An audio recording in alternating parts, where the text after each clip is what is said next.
नमस्कार। मैं हूं संजीव श्रीवास्तव। आप देख रहे हैं 4 PM न्यूज नेटवर्क। हरियाणा चुनाव नतीजों के बाद कांग्रेस में बवाल मचा हुआ है। बहुत सारे सवाल उठाए जा रहे हैं और जो जीती हुई बाजी, कैसे कांग्रेस हरियाणा में हार गई, इसे लेकर बहुत सारे विलेन्स खोजे जा रहे हैं या उनको कहीं विलेन बनाया जा रहा है। कैसे इस हार को किसी के सिर फोड़ा जाए, ये तो चल ही चल रहा है। लेकिन कुल मिलाकर वहां हम देखते आ रहे थे, जनता का जो मूड था, जनता का जो रुख था, बहुत स्पष्ट था। बदलाव, बदलाव और बदलाव। लेकिन नतीजा बहुत उलट हुआ है। कांग्रेस ने खाता या मोर्चा खोल रखा है, ईवीएम मशीनों वाली जो बात है। लेकिन अब बार बार कांग्रेस को कहीं ना कहीं यह कहकर कटघरे में विपक्ष जो उनका रहा है, वहां बीजेपी या सत्ता में थी, जो हम विरोधी दल कहते हैं, वो ये कह रहा है कि हार गए हैं तो अब कुछ सूझता नहीं है और जब जीत जाते हैं तब ईवीएम याद आती नहीं है। वहां सबसे बड़ा जो कहीं कुछ सवाल हो रहा है वो हो रहा है जो अखिल भारतीय कांग्रेस कमेटी के महासचिव वेणुगोपाल साहब को लेकर। और बाकी भी सब मीमांसाएं हो रही हैं, सब कुछ चल रहा है। तो हरियाणा की जो हार है, क्या कुछ उसके पीछे ये जो कांग्रेस की आपसी राजनीति, अंदरूनी राजनीति है, इस पर भी कहीं अब तक बहुत खुलकर बात नहीं हुई है। तो हमने कहा कि आज इस पर भी बात की जाए।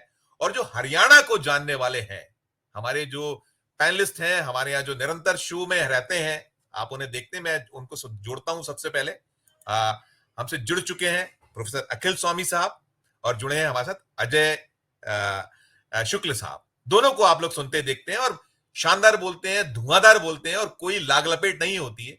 और अखिल सर तो निरंतर वहां की जो रिपोर्ट्स हैं, हरियाणा से ही बिलोंग करते हैं, उन्होंने सारी चीजें बता रहे थे। तो पहले मैं जानता हूं अखिल सर, मैं पहला सवाल आप ही से करूंगा कि ये है क्या पीछे, क्या कुछ निकल कर आया हुआ है, क्या दिख क्या पा रहा है, और अब मीमांसाएं हो रही हैं। तो छोटी सी टिप्पणी एक आपकी उस पे, जो बवाल और सवालों पर एक टिप्पणी अखिल सर। जय संविधान संजीव जी। जय देखिए, वास्तविकता यह है, समुद्र मंथन हो रहा है। विष भी निकलेगा और अमृत भी निकलेगा, और ये आवश्यक है। समुद्र मंथन आवश्यक है, क्योंकि ये कहा जाता है ये राहुल गांधी जो है एक्शन नहीं लेते हैं। अब जो एक्शन ले रहे हैं तो कह रहे हैं कि एक्शन ले रहे हैं। तो देखिए, ये भागदौड़ तो होगी।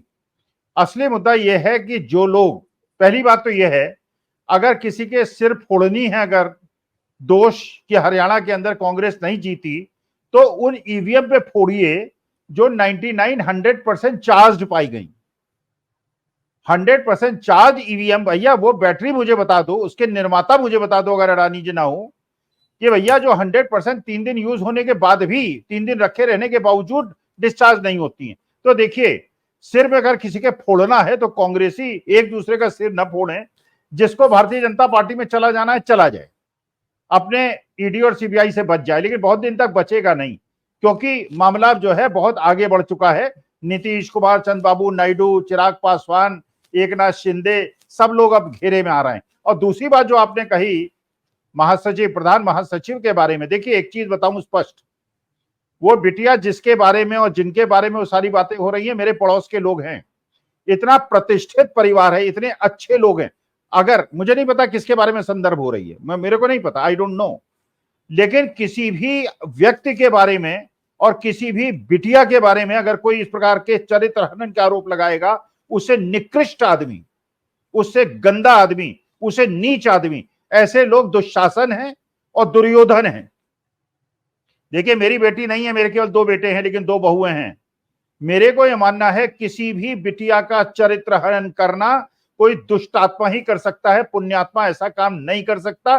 और अगर डायरेक्टली इनडायरेक्टली किसी भी बेटी के खिलाफ ये बात की गई है, तो इससे दुष्ट आदमी कोई नहीं है। ये बिल्कुल दुर्योधन और उस जमाने के दुशासन जैसे लोग हैं, जिन्होंने द्रौपदी का चीरहरण किया था, और भगवान कृष्ण इनको ऐसा दंड देंगे कि ये भुगत नहीं पाएंगे। बिल्कुल बिल्कुल बिल्कुल। अजय सर, हम जो बात कर रहे थे, हम मीमांसा ये कर रहे हैं कि वहां जो एक तो हार जिस तरीके से वो, और उसके बाद अब कांग्रेस में जो घमासान है, और कांग्रेस में घमासान के साथ जो निशाने की बात हो रही है कि वेणुगोपाल बहुत प्रमुखता से निशाने पर हैं। क्या है पीछे की कहानी, क्या निकल कर आती है? आप तो हरियाणा से ही आते हैं, क्या आप वहां ये इसके पीछे की कहानी देख पा रहे हैं? क्या सूचना है?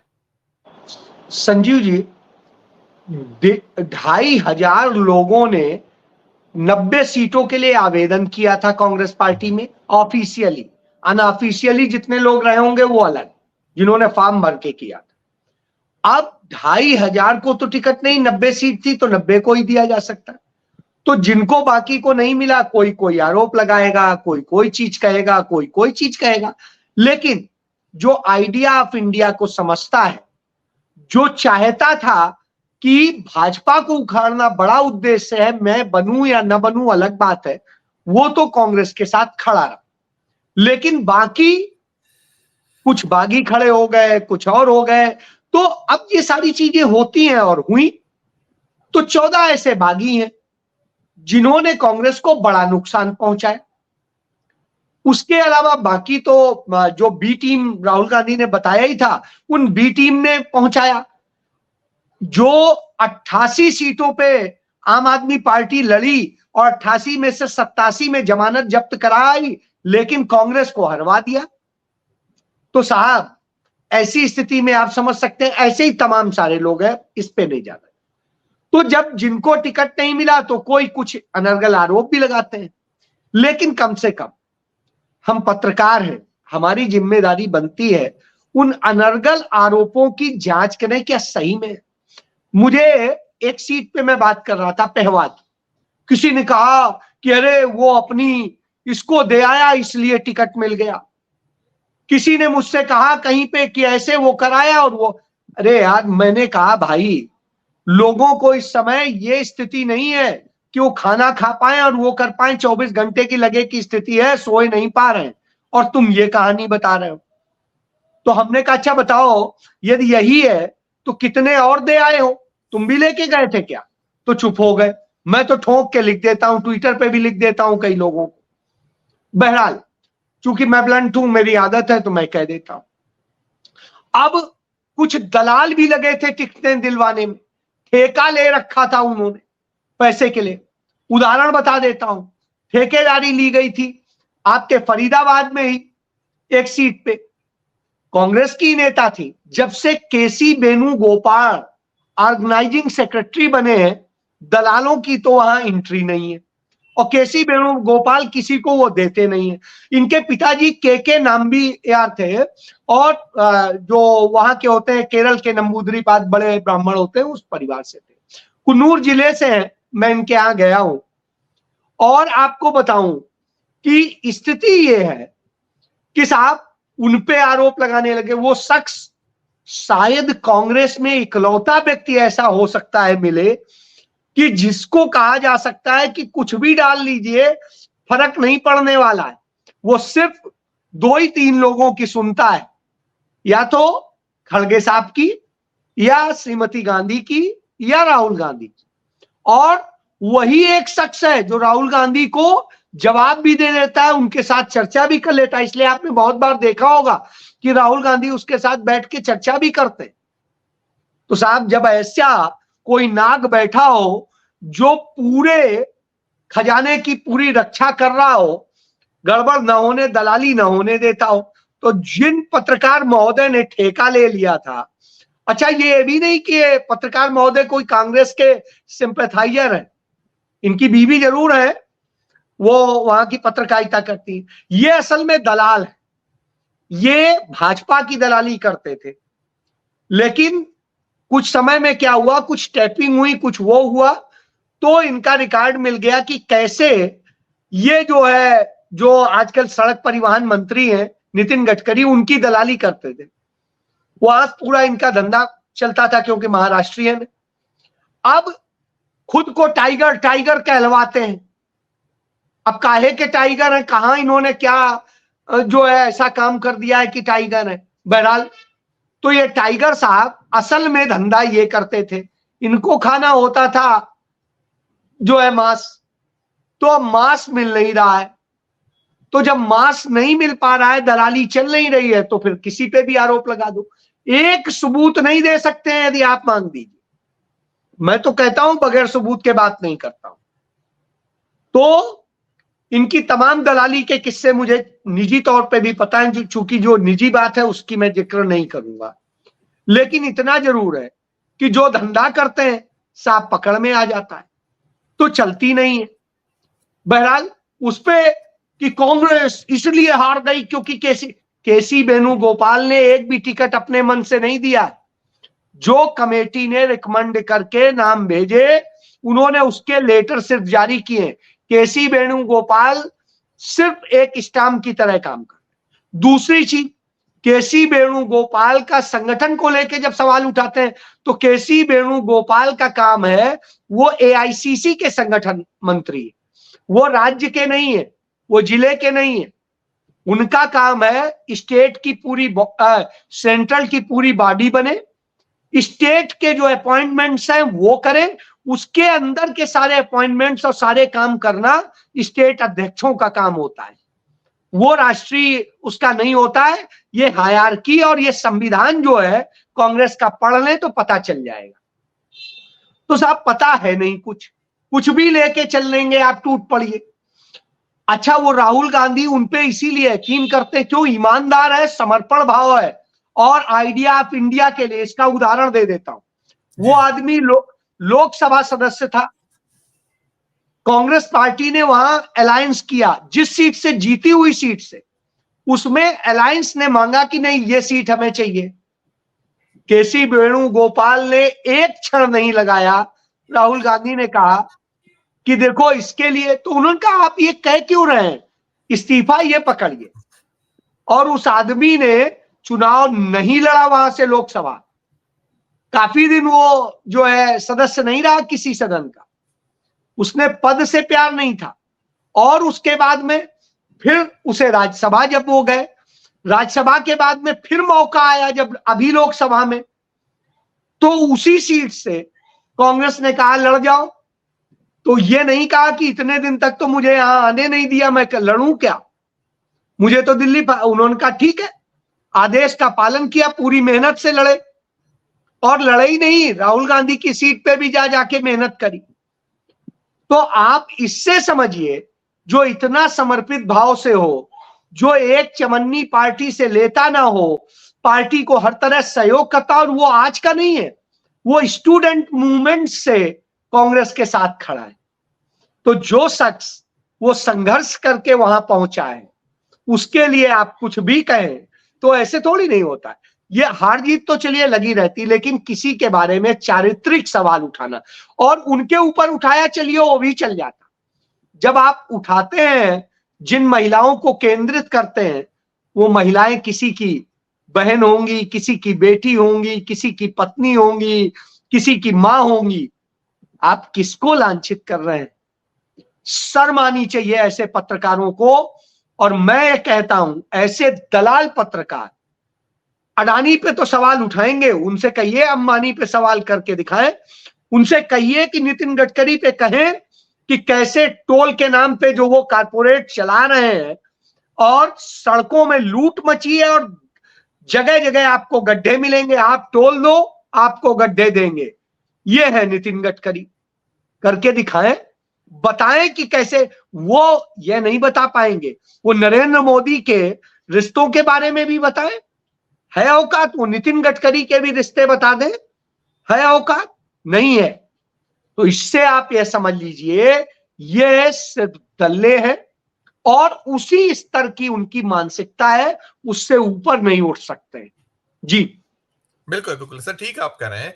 मैं इसी परिप्रेक्ष्य में, मतलब आपने थोड़ा सा उसको अलग तरीके से, मैं चाह रहा था कि जो हरियाणा में हार है, लेकिन आपने उसमें जो पीछे की जो कहानी है, मैंने जो ये अपने वेणुगोपाल है, इनको लेकर जो हरियाणा में आप देख लीजिए। मैं नहीं संजीव जी, इसमें भी बोल देता हूं 2 मिनट।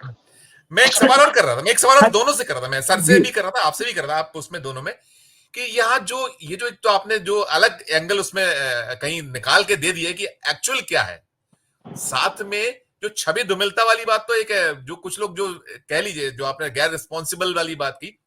अब प्रिकॉशन सर एक तो क्या होने चाहिए, क्योंकि आपके सामने महाराष्ट्र भी है, झारखंड भी है, और दूसरा ये क्या ये भी था कि संगठन जो खड़ा होता चले, जो आपने खूबियां गिनाई कि उनमें यही कि वहां कोई सिक्का नहीं चलता, तो ये क्या उसके पीछे की कोई साजिश कहीं देखते हैं? मैं अखिल स्वामी साहब से भी पूछूंगा और आपसे भी पूछूंगा कि किसके पीछे की कहानी क्या है, कि आपको एक कमजोर कर देना है और एक गलत मैसेज देकर उस पूरे के जो एक चल रहा था कि आप भगवा का कहीं जो खत्म करने जैसी स्थिति है, उसके पीछे की कुछ क्या देखते हैं, क्या और प्रिकॉशन क्या होनी चाहिए? दोनों की टिप्पणी, पहले अखिल सर फिर आपकी टिप्पणी। देखिए, मैं क्योंकि हरियाणा में रहता हूं, पहली बात तो यह है कि लोग इस बार कांग्रेस को वोट नहीं दे रहे थे, बीजेपी को हराने के लिए वोट दे रहे थे। और एग्जिट पोल का मतलब होता है जो पोल दे के आया, जो वोट दे के आया, उसके सर्वे के हिसाब से बड़े बड़े सेफोलॉजिस्ट ये फोरकास्ट कर रहे थे और बड़े बड़े पत्रकार फोरकास्ट कर रहे थे। एक ने भी नहीं कहा था कि कांग्रेस हारेगी, एग्जिट पोल था ही। और भाजपा को वोट का कम हो जाना, दुष्यंत चौटाला का बुरी तरह से हारना, अभय चौटाला को केवल एक सीट मिलना, इसका मतलब यह है कि सारा का सारा वोट कंसोलिडेट हो गया था भारतीय जनता पार्टी के लिए, जो एग्जिट पोल में रिफ्लेक्ट हो रहा था।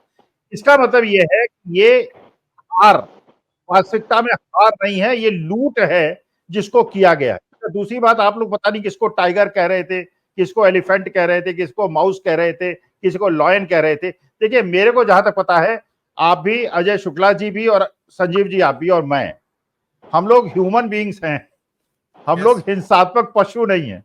अब कोई किसी को लॉयन कहे, कोई किसी को टाइगर कहे। अच्छा, एक और चीज मैं आपको बताऊं, देखिए अजय शुक्ला जी को तो क्योंकि दुबले पतले हैं, शारीरिक रूप से ठीक है, इनको तो तभी टाइगर और लॉयन कहा जाए। अरे जिस आदमी का 200 किलो वेट हो उसे आप लॉयन कैसे कह सकते हैं? उसको कहना हो तो किसी दूसरे से तुलना कीजिए, लेकिन पशु से किसी व्यक्ति की तुलना, अगर मुझे कोई लॉयन टाइगर कहे मैं बुरा मान जाऊंगा। मुझे कहना है तो भैया एक मानव कहो, एक हिंदुस्तानी कहो, एक भारतीय कहो, मेरे लिए पर्याप्त है।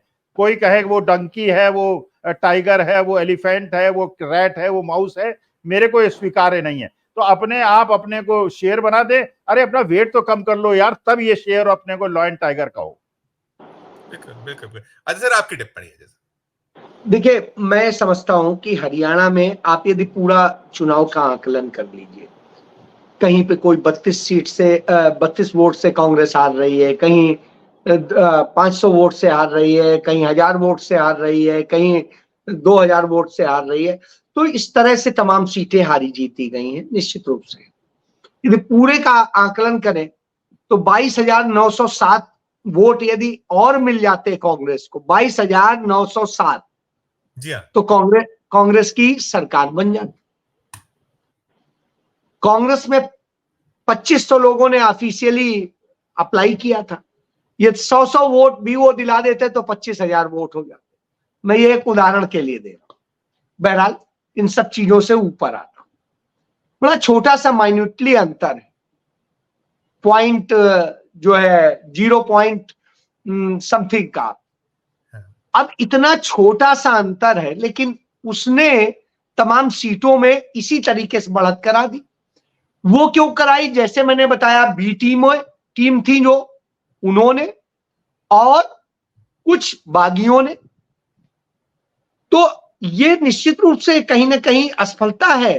कुछ सीटें जीती जाती हैं, कुछ नहीं जीती जाती। अब मान लीजिए विनेश हार भी जाती, तो विनेश की सीट सिंबॉलिक थी, यह संदेश थी पूरे हरियाणा के लिए कि हम खड़े हैं उस बेटी के साथ। यह संदेश था। क्या जब 2 सीट पे आम आदमी पार्टी प्रत्याशी नहीं ढूंढ पाई तो एक इस सीट पे भी नहीं उतारती? 88 पे लड़ी थी, 88 के बजाय 87 पे लड़ जाती। साहब, जमानत वहां भी जब्त हुई है, लेकिन लड़ाया। यदि आप ये सोचिए थोड़ा और वो वोट ले आती इनकी प्रत्याशी, तो विनेश हार जाती। आपने एक सीट भी इस नाम पे नहीं छोड़ी। यह बताता है कि असल में आप सिर्फ एक मकसद से लड़ रहे थे, और आपने, पूरे स्टेट ने आपको आपकी औकात बता दी 87 सीटों पे जमानत जब्त करके। यह है। इसके बाद में जो कांग्रेस, अजय सर सबक भी बताइएगा कि महाराष्ट्र और उसके लिए क्या आपको प्रिकॉशन या सबक? बिल्कुल बिल्कुल बताता हूं। और इसी तरीके से तमाम जो लड़े हैं कांग्रेस के बागी हार गए ना, उन्होंने लेकिन आइडिया ऑफ इंडिया का कत्ल कर दिया। उन्होंने कांग्रेस पार्टी की उस भावना का कत्ल कर दिया जो यौन शोषण का शिकार बेटियों के लिए लड़ रहे थे, जो किसानों के लिए लड़ रहे थे, जो लड़ रहे थे मजदूरों के लिए, जो लड़ रहे थे उस राज्य की समृद्धि के लिए, जो लड़ रहे थे एमएसएमई जैसे छोटे कारोबारियों के लिए, उनके कामगारों के लिए, और जो लड़ रहे थे उस राज्य को फिर से एक बेहतर बनाने की, वहां की बर्बाद हुई शिक्षा और दूसरी व्यवस्थाएं हैं, भ्रष्टाचार है, उन सब से। तो अब आप सोचिए, आपने असल में बैक में जाके उनका समर्थन कर दिया, यह दुखद है। बहरहाल ये सारी चीजें, इन पे बात होनी चाहिए, बिल्कुल होनी चाहिए, लेकिन आप किसी के चरित्र पे बात करेंगे, आप किसी को वो करें, आप कौन से चरित्रवान हैं? आप अपना चरित्र बता दो, आपके चरित्र के 50 किस्से आ जाएंगे। किसी को इस तरह की बातें नहीं करनी चाहिए। और कम से कम पत्रकारों को, यदि आप अपने आप को मानते हैं, आप सेकुलर, सीजेंट और संविधान के रक्षक पत्रकारों में से अपने को मानते हैं, तो निश्चित रूप से आपको ऐसी बातें नहीं करनी चाहिए। जी क्या कुछ बोल रहे हैं प्रोफेसर? जी प्रोफेसर राव। देखिए संजीव जी, दो कॉन्स्टिट्यूएंसी के बारे में बताता हूं जो सबसे ज्यादा चर्चित है। एक कॉन्स्टिट्यूएंसी जिसमें मैं बैठा हूं, इसमें एक ऐसे जो पहले विधायक थे, 3 बार लड़े, 1 बार जीते, 2 बार हारे, कांग्रेस के विधायक 15 साल से लगातार इलेक्शन लड़ रहे थे। उसकी बगल की कॉन्स्टिट्यूएंसी जो कांग्रेस में थी, विधायक थी, संसदीय सचिव थी, भारतीय जनता पार्टी में चली गई थी और भारतीय जनता पार्टी से इलेक्शन के 6 महीने पहले कांग्रेस में आ गई। ये दो कॉन्स्टिट्यूएंसी की सबसे ज्यादा बात हो रही है, जो नंबर 2 पे आए और कांग्रेस के लोग नंबर 3 और 4 पे आए। अच्छा चलिए, आप ये बताइए, जिस व्यक्ति को 15 साल 3 इलेक्शन में लगातार विधायक का टिकट मिला, अगर नेक्स्ट जनरेशन को लाने के लिए एक नए उदयमान नेता जो एनएसयूआई का कार्यकर्ता है, चाहे वो इलेक्शन हार गया, नेक्स्ट जनरेशन को तैयार करना है ना। जो ये पराग शर्मा लड़की है जो बगल की कॉन्स्टिट्यूएंसी की है, ये भी यूथ कांग्रेस एनएसयूआई की सक्रिय सदस्य है और ये उनके लिए तो रोहित नागर हो, चाहे हो अपने शारदा राठौर, शारदा राठौर, ये दोनों जो हैं यंग लोग हैं, अगली पीढ़ी। और मैं इस जानता हूं, मेरे जैसे लोगों के लिए नई पीढ़ी को आगे बढ़ाना, चाहे एक जनरेशन 5-7 साल हमें हो जाए, इस को आगे बढ़ाना आवश्यक है। रोहित नागर भी उचित चॉइस थी और जो ये पराग शर्मा थी वो भी उचित चॉइस थी। ये अगले 30 साल। और दूसरी बात, आपका कांग्रेस के लिए कमिटमेंट क्या है जो अजय शुक्ला जी कह रहे हैं? अगर 3 बार आपको टिकट मिला, जो राठौर हैं उनको 2-3 बार टिकट मिला, कभी जीती कभी हारी, सचिव भी रही प्रोफेसर साहब, संसदीय सचिव भी रही, संसदीय सचिव रही और उसके बाद बीजेपी में चली गई और बीजेपी से लौट के आ गई, फिर कह रही है मैं टिकट दो और नहीं हो तो मैं नाराज हो जाती हूं। अरे आपके पिताजी की है कांग्रेस का टिकट, नेक्स्ट जनरेशन को न दिया जाए जब तक आप जिंदा रहे। यही चित्रा सरवरा ने किया, यही चित्रा सरवरा ने किया। हाँ यही किया।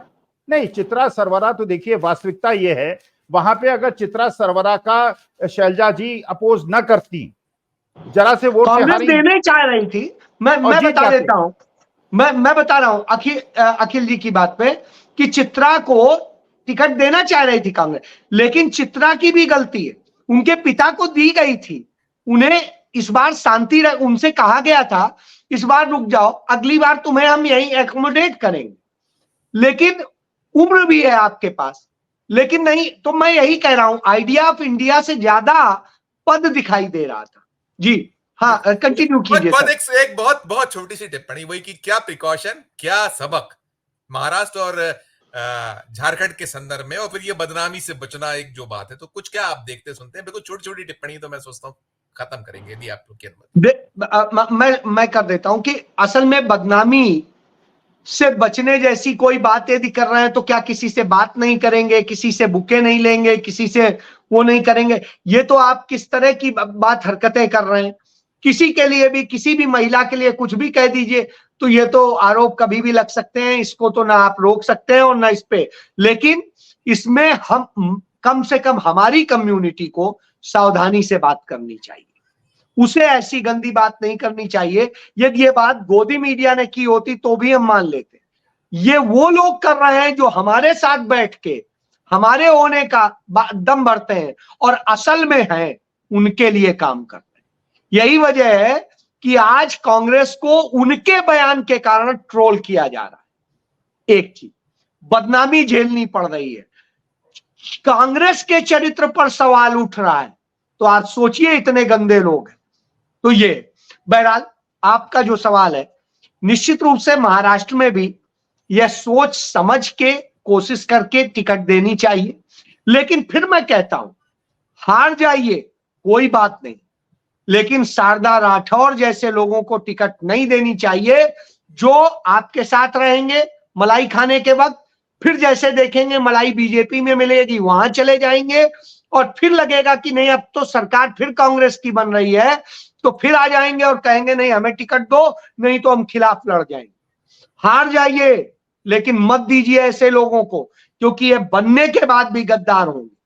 तो एक चीज, दूसरी, कमिटमेंट के साथ में और सचमुच मेहनत करने वाला और सच्चा है तो उसे दीजिए, वो चाहे छोटा कार्यकर्ता हो चाहे बड़ा हो।